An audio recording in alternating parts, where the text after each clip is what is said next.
Do you ever wonder if love was simpler or maybe wildly more complicated 1,000 years ago? Could a single glance change everything? Or did true devotion demand a perilous quest? Let's journey back to the dazzling, dangerous world of medieval romances, roughly from the 12th to the 15th centuries. Number 10. Happily Ever After. Not always. You know how every modern movie seems to end with a kiss, a wedding, and the promise of forever. Well, medieval romances often played a totally different game. They were not afraid to show that love, even the most passionate kind, could lead to tears, tragedy, and loves forever changed in unexpected ways. Take, for instance, the legend of Tristran and Iseult, a story that echoed through courts and castles from the 12th century onward. Their love story starts with a mistake, a powerful love potion, intended for King Mark and Iseult, but accidentally shared by Tristran and the Queen. From that moment, their hearts were bound by an unbreakable fiery devotion. This love was a secret, a betrayal of Tristran's uncle, King Mark, and Iseult's husband. Their existence became a constant dance between stolen moments of bliss and desperate escapes. They lived in fear of discovery, endured painful separations, and faced the wrath of a jealous court. Chroniclers of their tale, like Berulle and Thomas of Britain in the 12th century, show them suffering greatly, their love a source of both immense joy and relentless torment. In the end, their story doesn't conclude with them riding off into the sunset. As one popular version goes, Tristran is wounded, sending for Iseult, the only one who can heal him. But a cruel misunderstanding involving white and black sails on a ship leads him to believe she is not coming. He dies of despair. When Iseult arrives and finds him gone, her heart breaks and she dies by his side. The legend often adds a poetic touch. 2 trees, one hawthorn and one honeysuckle, grow from their graves, their branches forever intertwined even when cut down. This ending isn't a happy ever after in the modern sense, but a powerful testament to a love so intense it transcended life itself, yet also brought about their demise. Then there's the monumental tale of Lancelot and Queen Guinevere, the cornerstone of the Arthurian legends. Their story, explored in depth by writers like Chrétien de Troyes in the late 12th century, and later by the anonymous authors of the Vulgate cycle, began with Lancelot's instant, overwhelming devotion to Arthur's queen. Their love, while incredibly passionate and the source of Lancelot's heroic deeds, was also a profound act of adultery and disloyalty to King Arthur, Lancelot's lord and Guinevere's husband. For years, their affair remained a secret, a dangerous undercurrent in the glittering world of Camelot. Lancelot fought bravely for Arthur, upholding the ideals of the Round, driven by his secret love for the queen. But secrets in medieval courts, especially ones so significant, rarely stay hidden forever.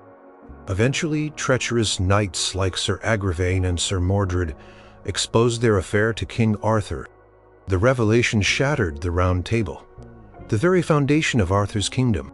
Guinevere was condemned to be burned at the stake, and Lancelot, coming to her rescue, inadvertently killed several of Arthur's loyal knights, including Sir Gareth, Gawain's beloved brother. This act plunged the kingdom into civil war. The once great fellowship of knights was irrevocably broken, and Arthur's reign, which symbolized justice and chivalry, began its decline. Lancelot and Guinevere never truly found peace together.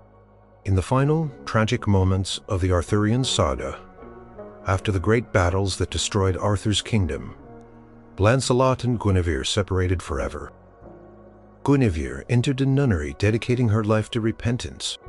Lancelot, filled with remorse for his role in the downfall of Arthur and his court, became a hermit, living a life of austerity and prayer.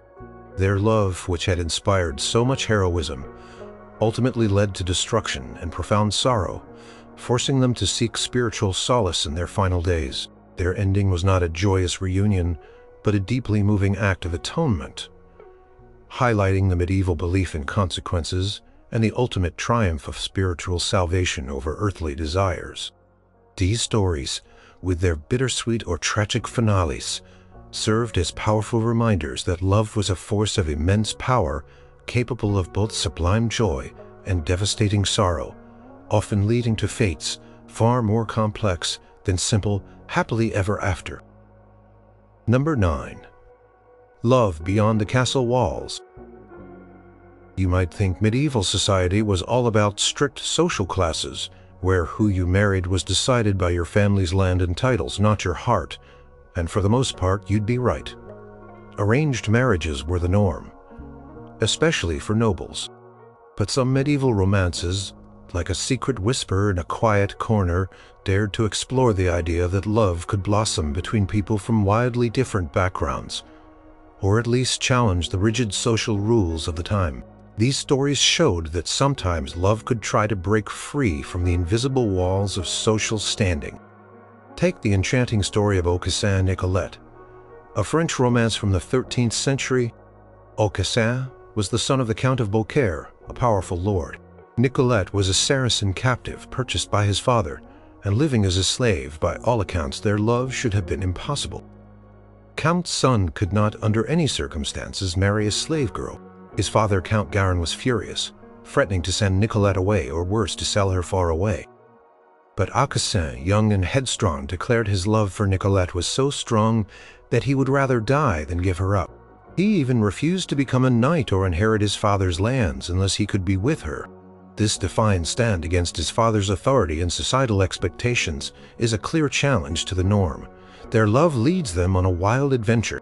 Nicolette, fearing for her life, escapes into a nearby forest. Aucassin, after being imprisoned by his father for his stubbornness, eventually escapes too, riding into the same forest. Their journey becomes a perilous quest for reunion. At one point, Nicolette disguises herself as a minstrel singing tales of their love, trying to find news of Aucassin. Aucassin, after falling ill with despair, is found by shepherds who encourage him. Their love, initially a scandal, drives them through incredible hardships. The story truly puts their devotion to the test, showing them living outside the protected castle walls, facing the dangers of the world together, or at least striving to be together. Now, here's the fascinating twist that often appeared in these kinds of stories. After all their trials and tribulations, after proving their unwavering love for each other, it turns out that Nicolette is not a slave at all. She is revealed to be the long-lost daughter of the King of Carthage, stolen in her childhood. Suddenly, the social barrier disappears. She is in fact a princess noble by birth, and now perfectly suitable to marry Aucassin. This convenient revelation often appeared in medieval romances, where love defied social norms. It allowed the story to explore the radical idea of love transcending class while ultimately reaffirming the existing social order. It was as if the authors wanted to say, yes, love is powerful enough to break barriers, but only if destiny, or a convenient plot twist, reveals that the lovers were always equal in nobility in the first place. Another example is the equally popular tale of Floris and Blanchefleur. From the 12th century, Floris is a prince, the son of a king and queen.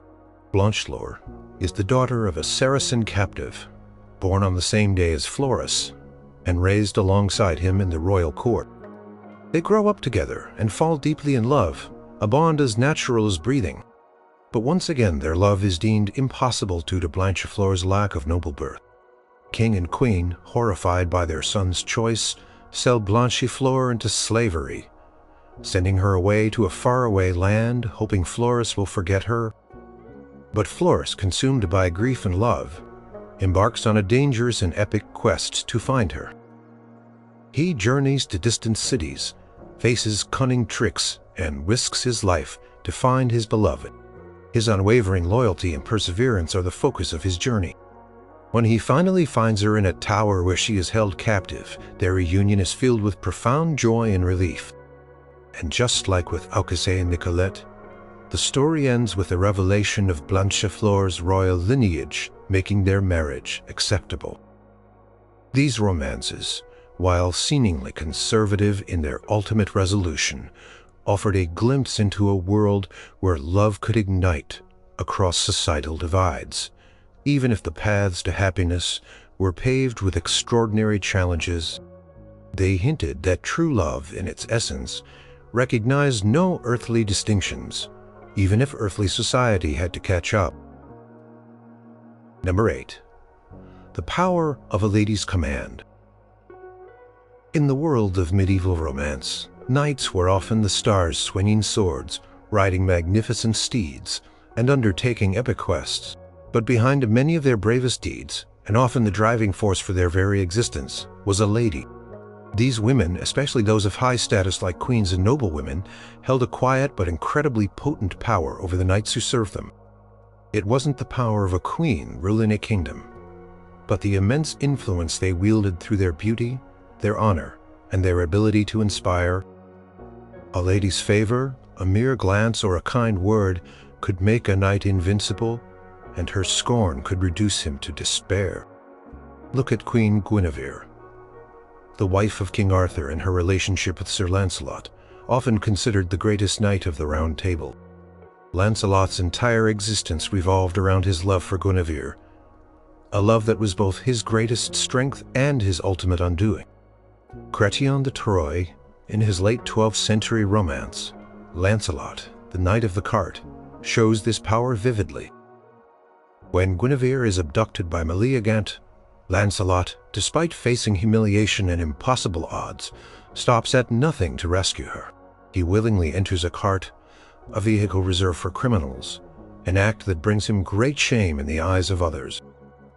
But he does it because a dwarf tells him it is the only way to follow the Queen.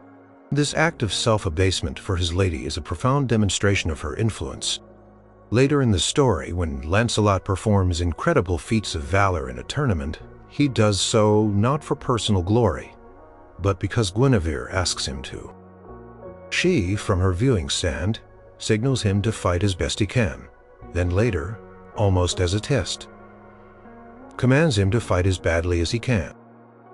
Lancelot, despite his immense prowess, obeys without question, baffling everyone around him. His ability to instantly win or lose, to become a hero or appear utterly inept, simply because his lady willed it, shows how completely his identity and performance were tied to her commands. His honor, his very being, was subject to her whim. Consider also the various ladies in the romances of Chrétien de Troyes.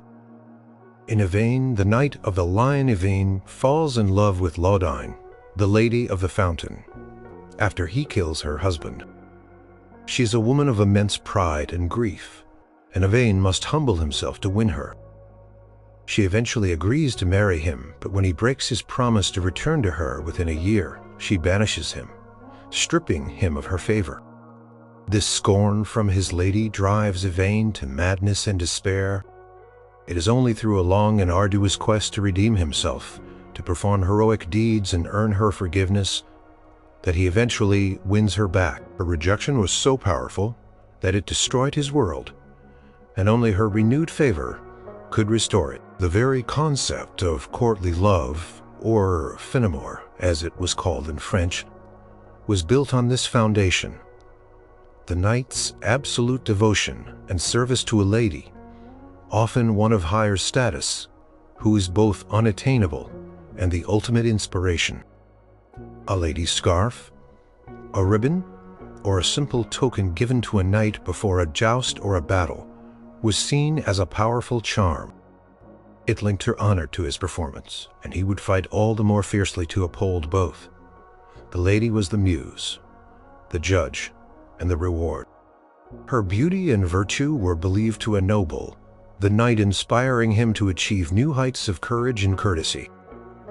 While medieval women had limited public power compared to men in the realm of romance, their emotional and inspirational sway over knights was immense, demonstrating a unique and powerful form of influence. Number 7. What happens when gossip gets in the way? You know how quickly rumors can spread in school, twisting facts and causing all sorts of drama. Well, multiply that by 1,000, and set it in a medieval court where reputation was everything and honor could be lost or gained with a single whisper. In medieval romances, gossip, suspicion, and the constant fear of public shame were powerful forces that often threatened to tear lovers apart, sometimes succeeding in the most devastating ways. Living in a close-knit community, like a castle or a court, meant that private lives were rarely truly private. Every action, every glance could be scrutinized, and rumor could be as destructive as a knight's sword. Let's go back to Tristran and Iseult, whose love story was doomed from the start by its forbidden nature. Their love was a secret, a betrayal of King Mark, Iseult's husband. Because of the court's constant suspicion, they had to be incredibly careful, resorting to clever deceptions and elaborate ruses to hide their affair. King Mark's barons, often jealous of Tristran or eager to discredit Iseult, were constantly trying to expose them. They would spy, spread rumors, and convince the king to set traps. There's a famous scene where Tristran and Iseult are sleeping with a sword between them, creating the illusion of innocence when discovered by King Mark.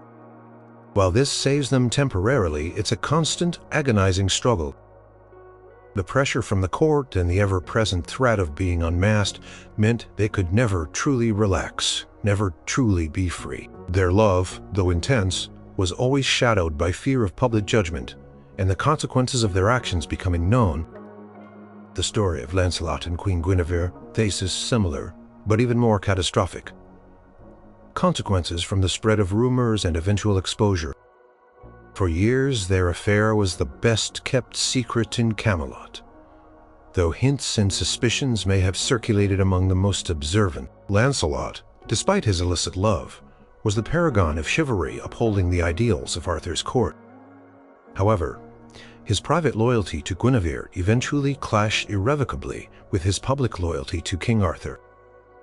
The anonymous authors of the later Vulgate cycle, which expanded on Chrétien de Troyes, work detail how treacherous knights like Sir Agravain and Sir Mordred, fueled by envy and a desire to see Arthur's kingdom fall actively, worked to expose the affair. They set a trap, ambushing Lancelot and Guinevere during one of their secret meetings. The revelation of their affair plunged Arthur's kingdom into chaos. The public exposure of their forbidden love was not just a personal scandal. It was a political disaster that shattered the very foundation of the Round Table.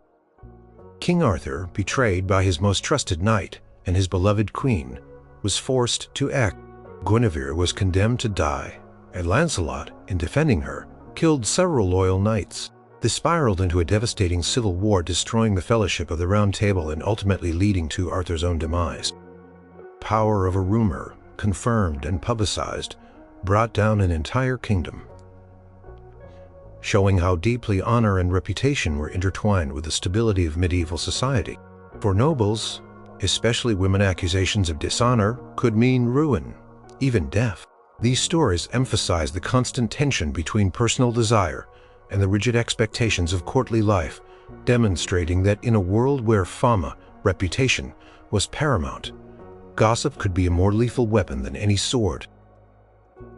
Number 6. Love can make you do wild things, good and bad. You know how sometimes, when you're really into someone, you might do something totally out of character. Maybe you learn a new skill or push yourself beyond your comfort zone. In medieval romances, love was often depicted as an incredibly powerful force, strong enough to completely transform a person. It could inspire acts of astonishing heroism and self-sacrifice, pushing knights to become the best versions of themselves, but it could also lead to extreme emotional states, bizarre actions, or even temporary madness, showing its unpredictable and sometimes dangerous side. Take Sir Lancelot, the very embodiment of chivalry and love. His devotion to Queen Guinevere was so intense that it bordered on obsession. In Chrétien de Troyes' Lancelot, the Knight of the Cart, Lancelot experiences an episode of profound madness, triggered by a misunderstanding. During a tournament, he is told that Guinevere scorns him. This false news, the perceived loss of her favor, utterly devastates him. His mind breaks and he becomes a raving madman, wandering through forests and wilderness, barely surviving.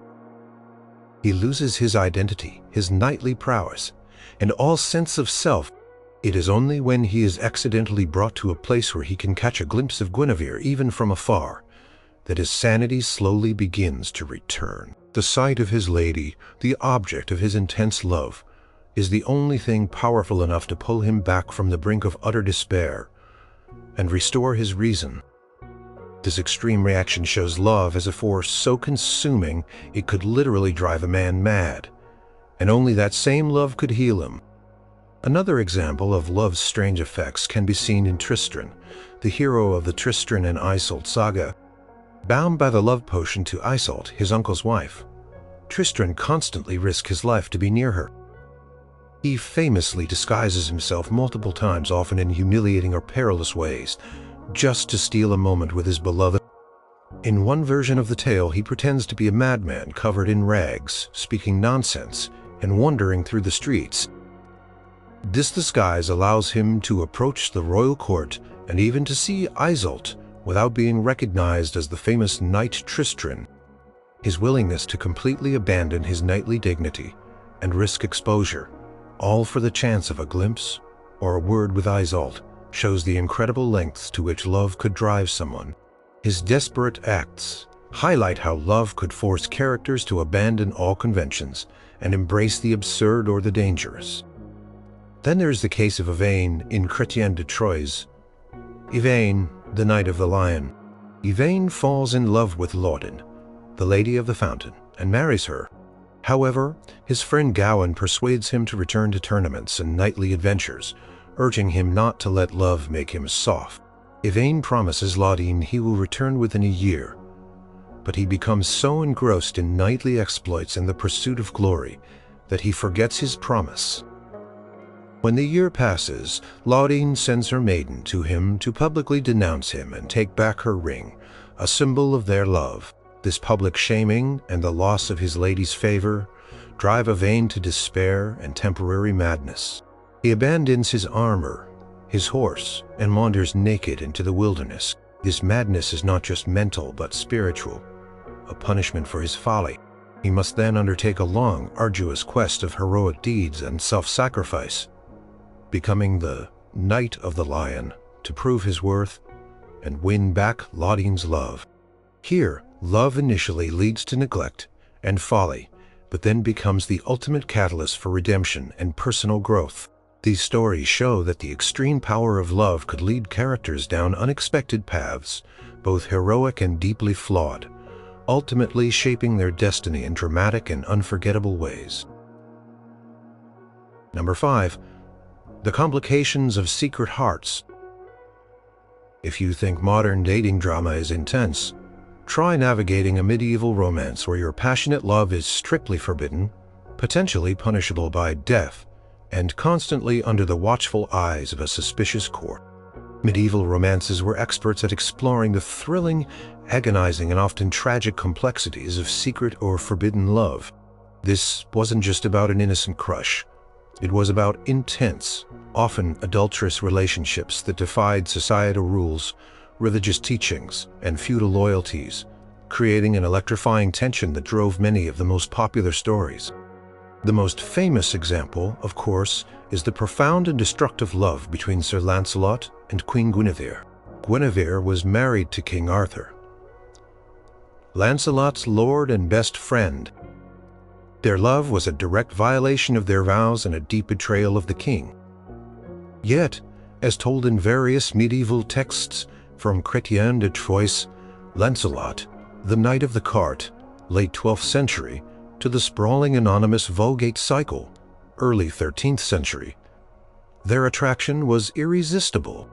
Their affair unfolded in clandestine meetings, whispered conversations, and stolen moments of intimacy, always shadowed by the immense risk of discovery. Lancelot's unparalleled courage and knightly deeds were often directly inspired by his love for Guinevere. But this very source of his greatness was also a constant source of danger. The suspense came from the near misses, the clever deceptions, and the ever-present threat of exposure, which, as we know, eventually led to the downfall of Arthur's kingdom. Their secret hearts beat in unison against a backdrop of royal duty and inevitable doom. Then there's the intense and tragic love of Tristran and Iseult, a legend recounted in various forms from the 12th century onwards.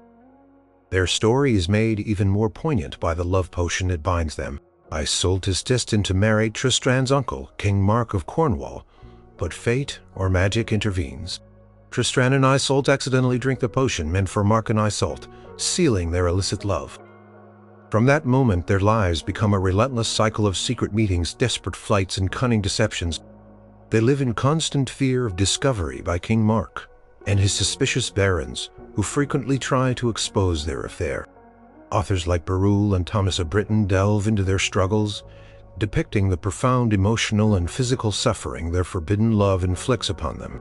They hide in forests, use elaborate ruses, like the sword placed between them in bed to suggest innocence, and often live as outlaws, all to preserve their connection. Their love, while beautiful and fated, is also a source of endless anguish, and ultimately their deaths. Marie de France, a remarkable female poet of the 12th century, also explored forbidden love in her Lais. In Chèvrefeuille, the Honeysuckle, she tells a short, poignant version of Tristran and Iseult's secret meetings. Tristran, banished from court, sends a message to Iseult by placing a peeled hazel branch with a honeysuckle stem entwined around it, a symbol that neither plant can thrive without the other, just as Tristran cannot live without Iseult. Iseult recognizes the sign, and they meet secretly in the forest for a brief, passionate reunion, knowing that their time together is stolen and fleeting. The very brevity and secrecy of their encounter heighten the emotional intensity. These stories of secret hearts reveal the powerful allure of forbidden love, showing it as a force that could ignite profound passion, inspire incredible risks, and yet often lead to devastating consequences, highlighting the eternal tension between individual desire and societal control. Number 4. How bravery makes hearts beat faster. In the world of medieval romance, if you wanted to impress a lady, a fancy haircut and a charming smile wouldn't cut it. You needed to be a knight, and not just any knight. You needed to be brave, strong, and exceptionally skilled with a sword and a lance. The direct link between a knight's valor in battle, his prowess in tournaments, and his attractiveness to a lady was undeniable. Heroic deeds performed for a lady's honor or in her name were the ultimate form of romantic gesture, making hearts beat faster, not just for the knight, but for the lady who witnessed his gallantry. Think about Sir Lancelot, often called the greatest knight of King Arthur's court. His unparalleled skill in combat and his fearless determination in the face of danger were legendary. These qualities were not just for winning battles. They were explicitly tied to his status as a lover. In numerous tales, Lancelot's victories in tournaments and his heroic rescues of distressed damsels or queens in a certain famous case were recounted with the understanding that his valor elevated him in the eyes of his lady, Queen Guinevere. He would fight an entire host of knights, endure terrible wounds, and overcome any obstacle, all for her honor, her safety, or simply to gain her favor. His willingness to undergo any hardship or face any foe for her sake was the ultimate demonstration of his love and devotion, making him undeniably alluring. His strength and courage were a physical manifestation of his deep love, proof that he was worthy of such a high-born lady. Consider also the heroes of countless other chivalric romances, like Sir Yvain in Chrétien de Troyes, Yvain, the Knight of the Lion. Yvain's initial quest, leading him to the magical fountain and then to the Lady Laudine, involves a fierce battle where he defeats her husband. His triumph in combat, even against the lady's own recently deceased husband, is paradoxically what makes him an eligible suitor. It is his demonstrable strength, courage, and ability to conquer that eventually earns him her respect and later her love.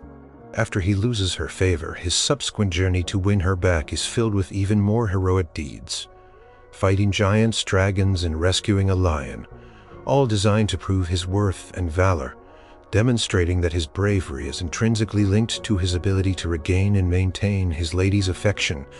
Even in Sir Gawain and the Green Knight, a story primarily about chivalry and truthfulness, Gawain's reputation as a peerless knight, celebrated for his bravery and courtesy, is what makes him suitable for the Green Knight's challenge.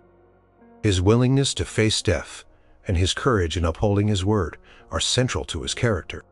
While the story focuses more on internal integrity than romantic love, it reinforces the medieval ideal that a knight's worth, his prédom, excellence, or prowess, made him desirable. A knight's strong arm and valiant heart were seen as outward signs of his inner virtue and nobility, qualities that were deeply attractive. He was not just a warrior, he was a protector, a champion, and his courage in the face of overwhelming odds was the ultimate expression of his commitment, not just to a cause, but often to a person. These tales showed that, in an age of constant conflict and danger, a brave heart was not just admired. It was essential, and it made the heart of a lady beat a little faster. Number 3. When love means loyalty, even when it's hard. You might think loyalty is a given in any serious relationship, but imagine a time when separations lasted years, messages took months, and powerful lords could simply force lovers. In medieval romances, loyalty was often presented as the ultimate test of true love, a steadfastness that endured through long absences, false rumors, and incredible hardships. It wasn't just about sticking around, it was about unwavering faithfulness, a deep commitment that refused to be broken, even when faced with seemingly insurmountable odds. One of the most heartwarming examples of enduring loyalty is found in the 12th century romance of Floris and Blanchefleur. These two grew up together, developing a deep, innocent love. But their world was torn apart when Floris's parents, disapproving of Blanchefleur's common birth, she was the daughter of a Saracen captive, sold her into slavery and sent her to a distant land. Floris was devastated. Instead of forgetting her, he was consumed by grief and an unshakable determination to find her. He embarked on an epic quest, traveling across many lands, facing dangers, and spending all his wealth to track her down. He never wavered in his belief that he would find her, and his loyalty to her image in his heart drove every step of his perilous journey. When he finally discovered her in a grand tower in a far-off city, where she was kept with other beautiful maidens, their reunion was a testament to his unwavering commitment. Their enduring love, proven through his relentless pursuit and her steadfast waiting, was the ultimate reward for their constancy. Another powerful illustration of loyalty is found in Chrétien de Troyes' Eric and Enid, written in the late 12th century. Eric, a knight of the Round Table, falls deeply in love with and marries Enid, a virtuous but poor maiden. After their marriage, Eric, so enamored with Enid, starts to neglect his knightly duties, a state known as recreantize, laziness or idleness. Enid, though she loves him deeply, secretly grieves over his decline in reputation. Fearing it is her fault, Eric overhears her quiet sorrow and, misunderstanding her, believes she is unfaithful. To test her loyalty and to regain his own lost honor, he embarks on a harsh journey, forcing her to ride silently behind him, enduring hardships and insults, forbidden to speak to him. During this arduous journey, Enid proves her unwavering loyalty. Repeatedly, despite his harshness, despite danger and temptation, she remains devoted to him. She warns him of ambushes, cares for him when he is wounded, and never once betrays him or complains, even when she has every reason to. Her silent endurance and absolute fidelity eventually clear up the misunderstanding, leading to Eric's realization of her true worth and the restoration of their bond. her loyalty tested under severe pressure, emerged unbroken, demonstrating that true love meant steadfastness through pain and adversity. These romances celebrated a loyalty that was not just a feeling but an active, enduring commitment, proving that the deepest connections were forged in the fires of separation and trial. Number 2.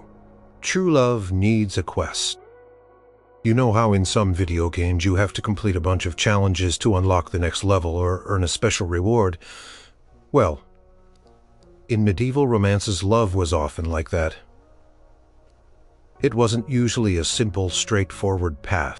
Instead, true love often required a perilous journey, a series of daunting tasks, or a literal quest to be undertaken and successfully completed. These quests weren't just about earning glory.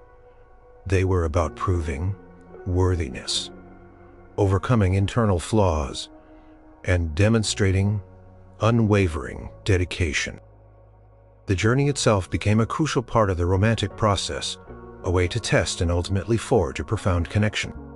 Consider the famous tale of Sir Percival and his quest for the Holy Grail, particularly as told by Chrétien de Troyes in his unfinished Percival, the story of the Grail. Percival starts as a naive, innocent young man raised in isolation. Ignorant of the world and chivalry, he yearns to become a knight and sets out on a journey. His initial actions are often clumsy and thoughtless, and he makes mistakes, including failing to ask the crucial question at the Grail Castle, which leads to suffering for the Fisher King in the wasteland. His quest for the Grail is not just a spiritual one. It's a journey of self-discovery, learning, and maturation. Through his trials, his encounters with wise hermits, and his perseverance, he slowly gains the wisdom and understanding needed to fulfill his destiny. While the immediate romantic payoff isn't as direct as other stories, his entire arduous journey is about becoming worthy, not just of a spiritual vision, but of a fully realized life, which implicitly includes the capacity for deep love and connection. He must become a complete man before he can truly understand and appreciate the deeper meanings of life and love. Another compelling example comes from Chrétien de Troyes' Yvain, the Knight of the Lion. Yvain, after marrying Laudine, breaks his promise to return to her within a year, choosing knightly adventures over his marital duties. As a result, Laudine publicly shames him and casts him out. This loss of his lady's love sends Yvain into a deep despair, leading to a period of madness and isolation. His subsequent journey is a deliberate quest for redemption and to win back Laudine's favor. He transforms into the Knight of the Lion, undertaking countless heroic deeds, battling giants, rescuing damsels, curing a countess of madness, and bravely fighting for the wronged and the weak. Each heroic act, each perilous encounter is part of his penance, his attempt to prove his renewed worth and his unwavering love. His arduous journey through the wilderness and across various lands is the physical manifestation of his internal struggle and his burning desire to regain what he lost. It's not enough to say, "I'm sorry." He must prove it through suffering and valiant action. Many other romances feature knights undertaking specific adventures or labors for their ladies. A knight might promise to defeat a monstrous beast, clear a forest of brigands, or rescue a captive maiden, all to earn a lady's favor, a kiss, or her hand in marriage. These quests weren't just random acts of heroism. They were deeply personal challenges designed to test a knight's courage, loyalty, and perseverance. The physical journey through dangerous landscapes often mirrored the emotional journey of the lovers, full of obstacles and moments of doubt. The successful completion of a quest thus symbolized the knight's readiness for true love, proving that he was worthy of such a precious reward because he had earned it through hardship and sacrifice. Love in these tales was not a gift, but a prize, to be fought for, a destination reached only after a long and challenging road. Number 1. The instant spark, or love at first sight. Have you ever seen someone across a crowded room and felt an immediate, undeniable connection, almost like a bolt of lightning? That thrilling, instantaneous feeling of attraction, often called love at first sight, was a powerful and common theme in medieval romances. It wasn't just a fleeting crush. It was often depicted as a profound, almost fated recognition of ideal beauty and worth, a spark that could ignite a lifelong, all-consuming passion, defining entire destinies. This wasn't a slow burn. It was a sudden, overwhelming force that captivated hearts and minds from the very first glance. Perhaps the most iconic example of this is the moment Sir Lancelot first lays eyes on Queen Guinevere in Chrétien de Troyes. Lancelot, the Knight of the Cart, late 12th century. The moment Lancelot arrives at King Arthur's court, his gaze falls, a fate is sealed. Text doesn't describe a gradual falling in love. It portrays an immediate, visceral surrender. From that instant, Lancelot is utterly devoted to her. His entire existence becomes centered around winning her favor and serving her. This sudden, overwhelming love is presented as an almost mystical force, a divine decree that binds him to her irrevocably.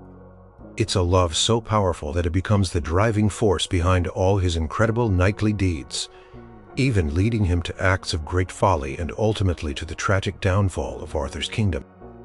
His love for Guinevere, born in that first look, was not a choice, but an inescapable destiny. Consider Phineas and Cleges in Chrétien de Troyes. Cleges, also late 12th century. Cleges, the nephew of the Byzantine emperor, travels to King Arthur's court and meets Phineas, the emperor's niece. Their connection is immediate and profound. The moment they see each other, an intense mutual attraction sparks. They are both captivated by each other's beauty and virtue. Phineas, horrified at the idea of being married to the emperor's brother Alice and forced into a loveless, unconsummated marriage, devises an incredibly clever plan. She creates a magical potion that makes her appear to be Phineas's body while her soul remains unattached to the physical act of marriage to Alice. This allows her to pursue her true love with Cleges. Their love story is one of cunning and daring, all stemming from that initial powerful instant attraction, a spark that leads them to defy royal decrees and conventional morality, to be together. Their love is not a slow development, but a coup de foudre, a lightning bolt of affection. Even in the story of Tristran and Iseult, while the love potion famously binds them, their initial encounters before the potion often hint at a developing attraction. Potion, though central to their fate, can be seen as intensifying an already present recognition of each other's beauty and charm. The stories often describe the physical perfection of the beloved, bright eyes, golden hair, fair skin, as a direct reflection of their inner nobility and worth. This idealized beauty was often seen as a physical manifestation of a person's inherent goodness, or even divine favor. So when a knight or lady saw such beauty, it was not just a superficial attraction, but a recognition of an ideal, a true kindred spirit.